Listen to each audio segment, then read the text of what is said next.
Hi friends, அஸ்ஸலாமு அலைக்கும். எல்லோரும் எப்படி இருக்கீங்க? இன்றைக்கி நம்ம வந்து பிக் ஆனியனும் கேபேஜும் வச்சு தான் நம்ம ஒரு ஈவினிங் ஸ்நாக்ஸ் செய்ய போகிறோம். இதுக்கு நான் ஒரு பெருசாக இருக்கிற பெரிய வெங்காயத்தை எடுத்து நல்லா இந்த அளவுக்கு ஸ்லைஸாக கட் பண்ணி உதித்து வச்சுக்கிறேன். கூடவே ஒரு 1/4 பாகம் போல் முட்டைக்கோசி நல்லாவே ஸ்லைஸ் பண்ணி எடுத்து நல்லா வாஷ் பண்ணி சேர்த்துக்கிறேன்.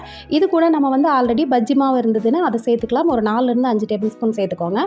இல்லைனா கடலை மாவு, அரிசி மாவு, பெருங்காயத்தூள் எல்லாம் சேர்த்து மிக்ஸ் பண்ணி வச்சுருப்போம் இல்லைங்களா, பஜ்ஜி போடுறதுக்காக. அதை நம்ம சேர்த்துட்டு கூடவே வந்து தேவையான உப்பு, கூடவே கொஞ்சமாக தண்ணி சேர்த்து இந்த அளவுக்கு கன்சிஸ்டன்சியில் நல்லா மிக்ஸ் பண்ணி வச்சுக்கோங்க.